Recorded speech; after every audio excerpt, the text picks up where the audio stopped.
Hey guys, welcome to another 72 DPI video. Today we are going to be unboxing Mansions of Madness, Streets of Arkham. I am really excited about unboxing this game, or this expansion rather, excuse me, for one reason and one reason alone. This is the last expansion that I've been missing from my collection. After we open this up and add it to the collection, we'll have every expansion so far from the second edition, so I'm really looking forward to getting this added into the collection, first of all. Second of all, Mansions of Madness is one of my favorite board games. There's just a lot of story, a lot of depth, a lot of choices to be made, and the game is just runs so smoothly. Each individual expansion and the core game itself has, something to add to it, and well, needless to say, we're not going to be getting into the meat and potatoes of the game. We're just going to unbox it, look at the gorgeous figures, look at the different cards and some of the tiles and things like that. Not going to do any spoilers or anything like that. But yeah, so I just wanted to take you through unboxing one of these magnificent games. So let's start by looking at kind of the outside here. We've got let's see here. It looks like. Okay, so right off the bat, you've got Mansions of Madness on top here. Actually, tell you what, let me go ahead and take it out of its sleeve here. We'll do that first, only because I don't know what kind of glare the camera up there is getting, but I'll make sure you guys can see everything. So let's go ahead and kind of crack this open a little bit. So get the plastic wrap off, and you've got, again, Mansions of Madness. I'm just gonna say Mansions from now on. Mansions has got probably some of the nicest artwork that I've seen in a board game in a while. It's a shame that they aren't going to be creating, well, rumors are that they aren't going to be creating any more specific Mansions of Madness games, expansions going forward. That Path of the Serpent was the last one, and that's unfortunate, but great artwork, just phenomenal artwork. So you've got their signature, their layout. They've got the name, a character, a name, a bad guy, name, character, name, bad guy. So that's kind of like their shtick, is how they've done all of their actual cases in the past. Which this is the second expansion, so not much has changed going forward, but this is the second expansion. This is by no means a brand new unboxing of a new game. This is the second expansion after the core game came out. So you flip it over, again, gives you an idea of what you're looking at as far as the box, inside the box is concerned. You got some bad guys, you got some new playable characters, things like that. You've got a new couple different size bad guys. So you got like the 1x1, 2x2, and then the 3x3 type of square. City is in Peril kind of gives you a little rundown of what the game is all about. It includes one rulebook, 4 investigator cards, and plastic figurines.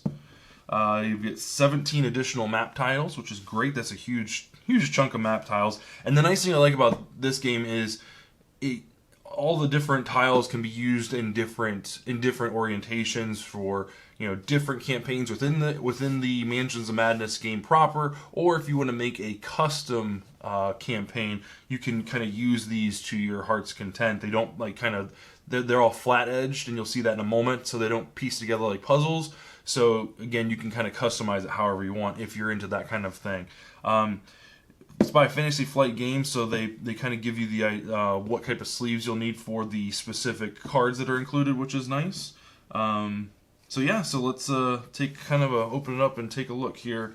It looks like, let's see here.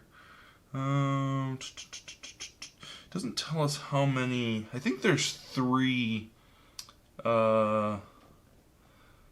Yeah, 3 new scenarios. So there's 3 scenarios in this box, which is awesome because you're not just buying one scenario and that's it. You're actually getting 3. So let's go ahead and open it up. This is the Streets of Arkham expansion. Maybe. It's on there tight. There we go. Alright, so first thing that we are greeted with are the instructions for this particular expansion. I'm not going to spoil too much. Basically gives you kind of a synopsis of what's going on. Expansion overview gives you the set symbol, which is great.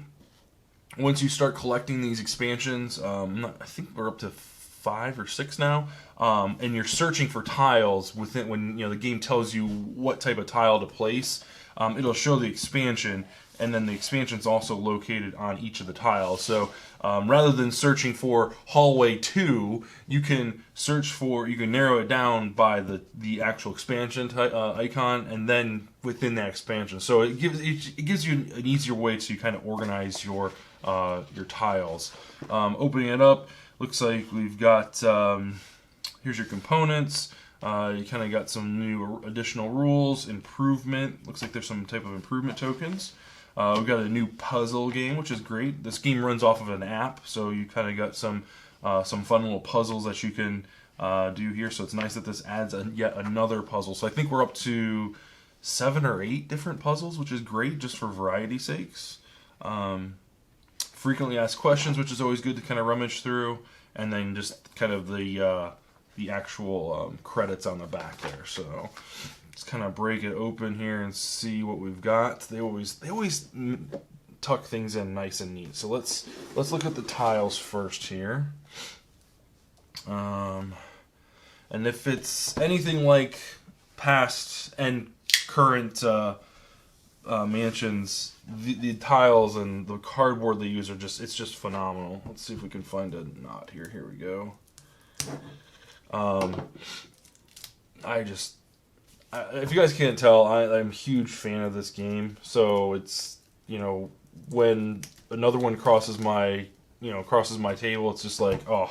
And with this being the last one that we haven't purchased, or the last one that we haven't owned yet, I've already opened the other one, so I can't really do an unboxing for you guys. Although I considered doing it. This is the best way to do it, because like you're getting the actual opening of the product, you're getting the actual actual punching and stuff like that. So as far as like punching out tiles goes, Mansions has always done a really good job. They usually just kind of fall right out. They've got a little bit of like kind of the dimples on the outsides, but that's not a big deal at all. The artwork is phenomenal. So this is kind of looks like a little bit of a diner almost, with your checkered floor. You've got the kitchen back area. Kind of got your teller type of window where you can kind of pass the food through from the cook. That's really cool. And the thing is, you got a couple different size tiles as well. So this is kind of like the large tiles. We call these the large ones. And then they've got like the skinny ones. So this is 1, 2, 3. So like a third of the big ones. And then they have a square tile as well. See how that just kind of falls out? So then there's a square tile. So they just fit kind of just perfect. 1, 2, 3. There's 2/3. So that's kind of, we're used to these tiles, right? The inside of the mansion. Oh man, I'm so excited. I'm so excited. And then this is cool. This is really neat. So if you're not familiar with the game, when you're playing the game or whatever, you've got like this, like let's say it tells you to place the lobby. This is the lobby tile, right? So you place the lobby tile, then it'll tell you, and it's got the doors all printed, right? So this room right here has 1, 2, 3, 4, 5, 6, 7 doors. But it'll tell you to place wall tokens, which I just realized I don't have the wall tokens. Here we go. It'll tell you to place wall tokens covering some of these doors. So it'll say like place wall token as seen here, and you'll put this like right over top of it. So now there's no door there. And it's kind of a neat little way how it just customizes the game, and without making permanent damage or permanent changes to the tile. So when you're done, you can pull those off, and you can, go back about your way. And kind of what that's looking like as far as like gameplay goes is like, so like if it told you to put the lobby here, right, and then you've got the sewer, just for argument's sake, is right here. So this door would lead out to the sewer, but this door doesn't have like another place to go. So basically, it would tell you place a wall tile like so. So now it's, you know, there's no door there. It's a wall. So just again, really cool components. Way to, you know, keep the game fresh and, you know, always keeping the game compatible with itself. Which, you know, when you're trying to make a custom, you know, a custom map or whatever, or use these tiles in a custom campaign, having these is just it's just amazing. You've got some character tokens here. Looks like we've got a couple named characters. So these are the ones that have like pictures of people on them.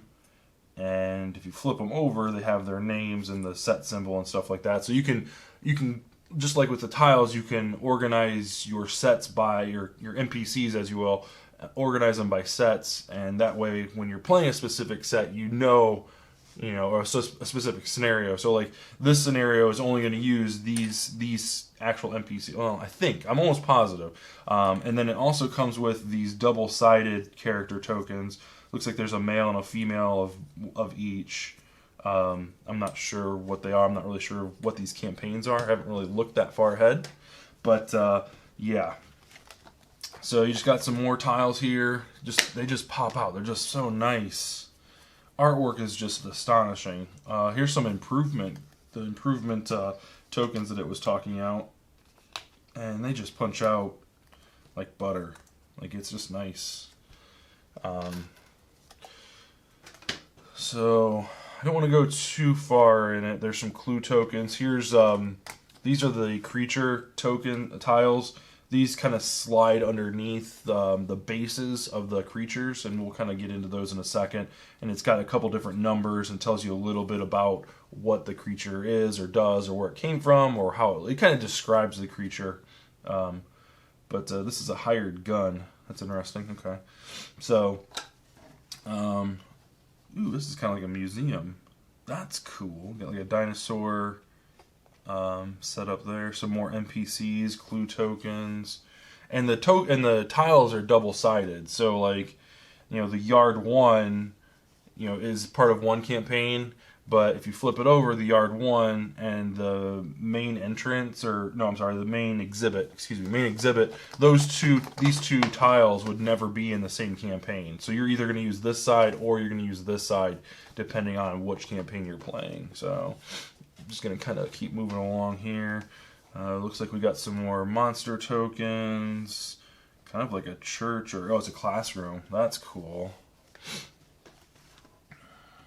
Oh, here's like a fire token. So you've kind of got fire on one side and then darkness on the other. Again, just another game mechanic that they use. You know, and the game will tell you, you know, when the fire spreads and things like that, and how to put out the fire. It's all another game mechanic. You've got some more NPCs. Here's some more fire tokens. Another exhibit. What's this? Oh, there's a lab. Huh. Interesting. Some of the outside, and you know, and you go outside the mansion as well, and kind of go outside in an outside environment. These are gorgeous. The artwork is just amazing in this game. I really wish they would continue making it. I'm hoping that rumor is false, and they're really just kind of ramping up. The one thing and I'll give you kind of outside this unboxing. The one thing I really wish they would do is release a custom campaign. A custom campaign utility inside the app. I think that would be really sweet. The app already tracks which expansions you have, and being able to kind of map that out and put text and maybe even record your voice and things like that, that would be really cool. So let's see here. Let's pull more. We got some more stuff back here in the box. We'll save the miniatures for last. These are the stands for the miniatures, so you can see we've got 3 different sizes. So we've got large, medium, and small. And the character cards for each, they're all the same, so if you flip them over, they all have the same size insert, right? So no matter which size no matter what size creature you're dealing with, you're always going to have this same size card, and it just simply slips in one of the sides here and goes just like that. And sometimes you got to take another token or something to push it all the way in, which is great because then it's not sliding out. So the plate itself reveals the name of the character, the numbers, and then on the back side it's opened up and it shows you the full base, so you can see like the expansion and all that stuff. So again, nice solid metal. There's also with the base game, they have these little, they're almost this size, but they're square. They're little indicators about like that you can stick in here. So like you can set like this, so you've got your monster standing up. But the indicators are for if there's multiple of the same creature on the board at once, so you don't get confused. There's different colors, so you can put them there. So that's the red one, then the blue, green, and so on and so forth. But at any rate, these work out pretty well. There's kind of a love-hate relationship with these things. A lot of people don't like them because how much space they take up on the board itself, right? So if you've got a couple characters in here and then a monster, or heaven forbid this guy, he takes up the whole space, you can't see any of the artwork underneath. Me, on the other hand, I'm interested. I love these bases because you can, after you get done painting the model, you can design and create the base of the model. And I feel like that's where you can kind of get a little bit more creative and kind of let that, kind of portion of your brain really flex. A great painted model is one thing, but a great painted model on top of like an environmental friendly base. So, I've got a couple ideas in mind, with floorboards and stuff like that. The one I've got painted up on my shelf here is of like this giant worm, and the inside of the model itself, the base of the worm has like rubble kind of around the base, so it looks like it's bursting out through the ground.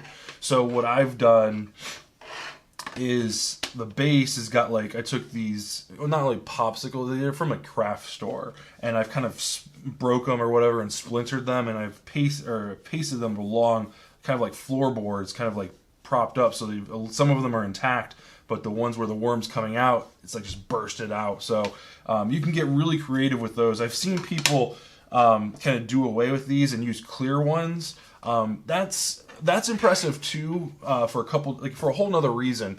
The clear ones are nice because then you can see the base below. So it doesn't matter if they're standing inside or they're standing outside, it doesn't matter, it carries through. Whereas with the way I'm going with it and actually designing the bases, having a creature that has those floorboards down doesn't really make a lot of sense if they're outside. But to me, it still looks really cool, and that's kind of what I was going for. So anyway, those are the bases. These I won't go into too much detail because this is a lot of the fun when it comes to Mansions of Madness. So these are the different item cards, and wow, they got these jammed in here tight. Pull these out a little bit at a time. Okay, so this is kind of the fun part about Mansions of Madness is the unknown, right? So like some of these cards are single-sided, so you got like common items. So they've got just like this briefcase-looking belt buckle. They do certain things, and they can be collected and things like that. Then you also have like spells and things like that. This is called Righteous. And on the flip side of these, oh, no, I apologize. I thought those were, nope. Sorry. Where are the spells? Are there any spells? Maybe there are no spells. Here we go. What's this? Those are elixirs. Here we go. Here's the spells. So you've got Implant Suggestion and Azure Flame.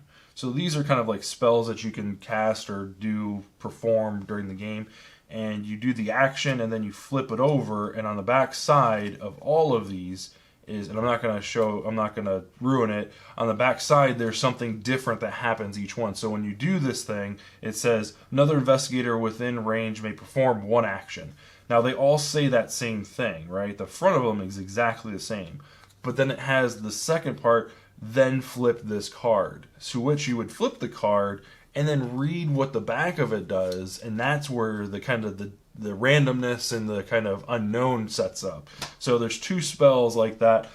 This one is a weapon. Treat this card as a light source. It can be used as, so this card as a light source, right? So that plays into game mechanics as well. But it also can be used as a weapon that deals a ranged weapon that can deal 2 damage. So when you use it in in combat, then you would flip that card. Yep. So, oh, it looks like we get something else. Forced learning. Yeah, these are spells as well. Action: you or another investigator within range may improve 1 skill of your choice, then flip this card. Huh. So, you get 3 new insane cards, which these we will not talk about at all, at least the backside. They give you if your character goes insane, they give you an alternate win condition. And the way you go insane is by losing all your sanity points. So, let's see here. Righteous. So righteous is kind of like your focus and like an ability that you can gain and things like that. So these are just the common items. It doesn't look like they're... Oh, there are some unique items. Okay, sweet. So then you also have some more sanity cards. So your character gains and loses sanity, and when you lose so much sanity, you go insane. And then these are your damage tokens. Once you hit your given amount of health, once you become impaired, or is it impaired? I can't remember what it's called. Of course, it's not in here. I'm not sure if it's impaired of some sort. You can only move half the speed or something like that. You got a couple weapons, another item, unique item cards, and things like that. All really cool stuff. Again, the artwork is phenomenal. The backgrounds of the cards is really nice. There's a lot of detail involved in there. Yeah, just really nice. So those are the cards. Let's go ahead and stack these back up. If you can't tell, I'm really excited about this game. It's a punishing game. It's not for the faint of heart. If you hate losing, this is definitely, it's a challenging game. It really is. You have to play cooperatively, which is great, but you have to play smartly as well. Smartly, is that a word? It is now. You have to be pretty smart when it comes. So here's your 4 character cards. Same good quality cards. You've got your kind of abilities here on the right. Those are the number of dice you'll roll for each one of those ability checks. You've got your health and your sanity, and then each character has a different ability as well. Well, I mean, I guess all the characters are different, right? So like they have all different ability numbers. Some of their health and sanity are going to be the same or similar. So yeah, I've got.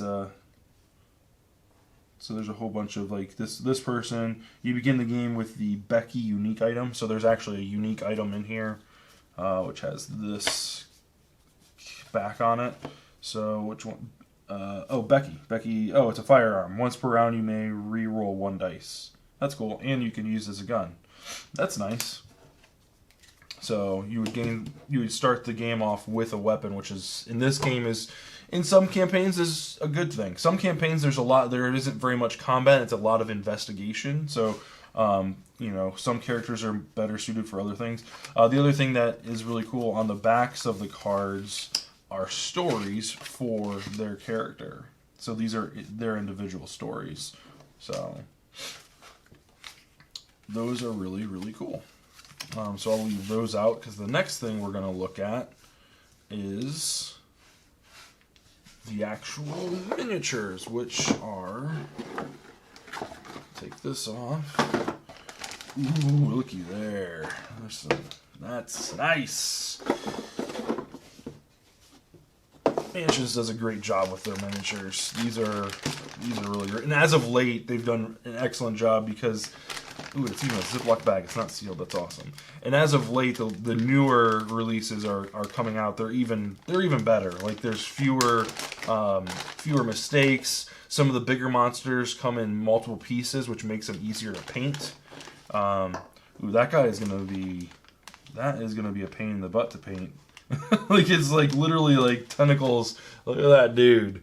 Look at him. He is all over the place. It's like a tentacle monster. He's got some nasty teeth in there. He's got like a mouth, like a tongue on the inside. You can see like down his throat. Holy smokes.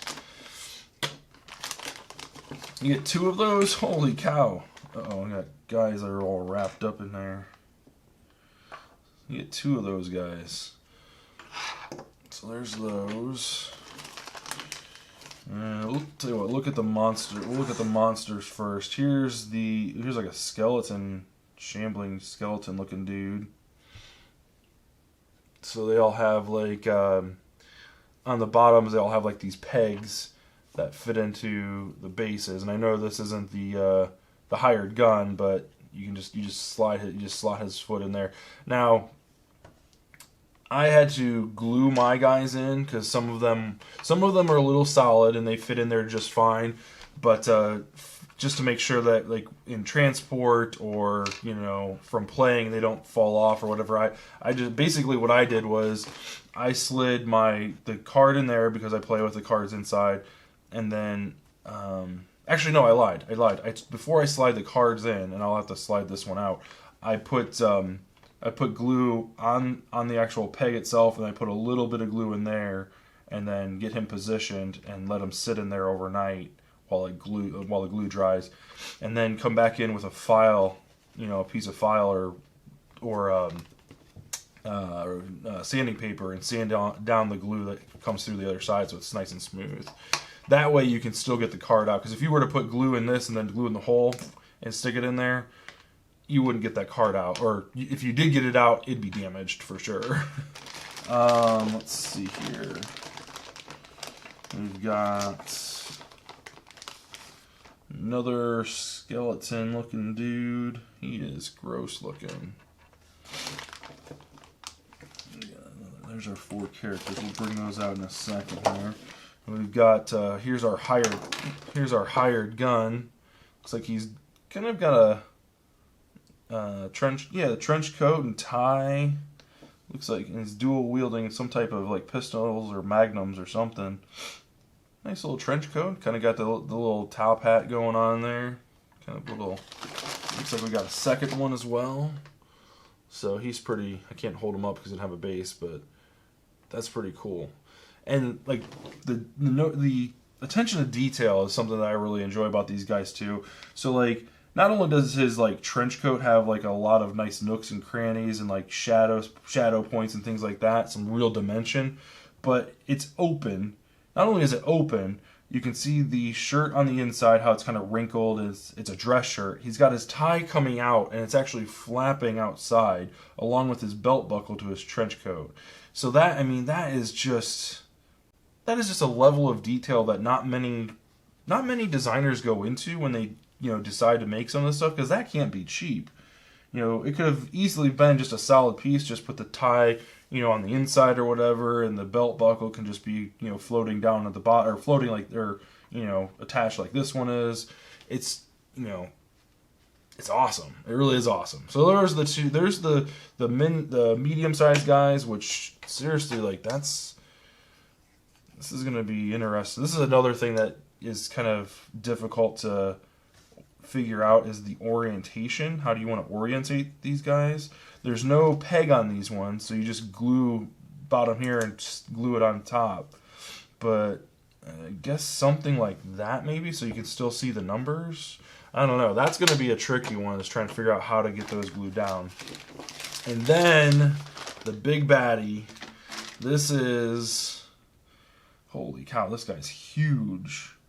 Look at, he's got claws like all up and down the sides here. He's got some spines. He's got like the pincher crab on the bottom of his, or the end of his tail. His spines like go all the way down his tail. That's pretty cool. Doesn't have any detail on the inside of his mouth, which is unfortunate, considering they gave you detail on the inside of this guy, where you can kind of see down his throat and his tongue in there and all. This guy doesn't have any detail. but he goes on. He would basically, you just put a dab of glue here, dab of glue there, and then bada bing, bada boom. How does he fit? That's the one thing. Yeah, so here's kind of like in the earlier stages of this game, they had some issues with like surface area. So like if you can see, I don't know if you can see that, his front leg is, his right leg is down, but his left leg isn't touching the platform.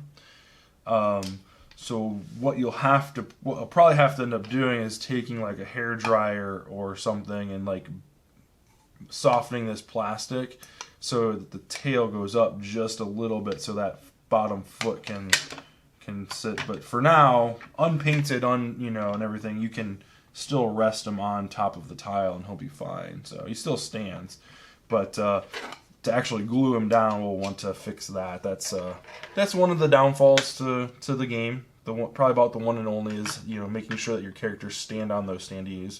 So yeah, those are the monsters. So let's bring over our heroes here. Let's see here. It's always interesting trying to find out who is who. This person has a hood. This guy's got this guy's got the rifle. That's Becky, and then this guy's the sweet. So let's see here. We've got Marie. She is the entertainer. So she's kind of got nice little. She's kind of got a high class dress on. She's got a kind of like a fur kind of throw around her neck. Kind of looks like she'd have like a champagne bottle in her hand. Let's see here. We've got Tommy. He's the one that comes with Becky, which he's proudly sporting. He's got kind of looks like a outdoorsy type of coat on. Yeah, pretty cool. And let's see here. We've got Diana. She's kind of in a cloak. She is, what is she? She's got a title. She is the redeemed cultist. So she was a cultist at one point. So she's got like a dagger and she's holding a candle. And this is really cool. Like the candle is actually lit on the minifigure, which is really cool. There's candle wax dripping down the actual candle itself. You can see her hair coming out of the actual minifigure. That's really cool. Really, really cool. And the neat thing is I don't have any cultists here, but if you look at it from the back, like it kind of resembles the cultist minifigure from like the game, like the original game, the original release. So that's pretty cool. I like that. Definitely have to paint her similar to the cultist. And then we have Finn Edwards. He is the bootlegger. So he's got, looks like a beer bottle or a whiskey bottle or something in his hand. So he's got some type of adventure rope on his around his shoulder. And the funny thing is, yeah, that looks like the rope from Clue. Like the way in the original game, how the plastic piece for the rope was made for Clue. It looks kind of tied and looped the same way. What is his magical ability? His ability is once per round you may move one space before or after performing a search action. Oh, okay, that's interesting. So that's it, guys. That is the Streets of Arkham. There's not much more in the box. You got a little bit of an insert here. This is just wide enough to fit the mini ones, but that's about it. So any of the other tiles will have to go on top. I personally don't use these cases to hold the tiles. My main second edition box, which is the taller one back there, that has all the tiles in it. So basically, any tile from all the expansions are in that box. Everything else, I have a dedicated system for keeping these guys in. We'll actually do another video on that. It's still a work in progress, but once I kind of get it in a good position, I'll kind of share the behind the scenes of building that, because storing these is one thing. Storing these after you paint them is a whole nother ball game. Trying to make sure they stay clean and they don't chip or anything like that. and don't break. That's the other thing too, is like there's a lot of like small intricate pieces in here, and if you just cram them in a box or whatever, you know, to be honest with you, I'm surprised her handle is still like intact, with how small and fragile. Like you've got these knives and things kind of protruding out, like the skeleton's arms are looks like they're very fragile, but trying to keep that stuff in good condition is difficult. Is very difficult. So I'll share with you guys kind of my solution for that, and you know, see how you guys like it. So so that is the Streets of Arkham, and sorry, I got a little confused there. On the inside of the box it says Beyond the Threshold expansion. I was like, wait a minute, that's not the Beyond. Wait a minute. Okay, so they've got advertisements for their other games on there. It's like, wait a minute, what am I talking about? No, Streets of Arkham. There you go. It's on the cover of the box. That is Streets of Arkham, the second expansion for Mansions of Madness. I hope you guys really enjoyed this video. If you did, do me a favor, leave a comment down below if you've played the game before, or if this looks like something you can get into. It's a great game. Yeah, we'll definitely we'll throw up a review here on the channel soon to let you guys know what we think about it and kind of dive in a little bit deeper with it. So definitely leave a comment, leave us a like, and if you're feeling extra giving, go ahead and share the channel out for everybody to subscribe. So really do appreciate it. You guys have a great night, and we'll see you in the next video.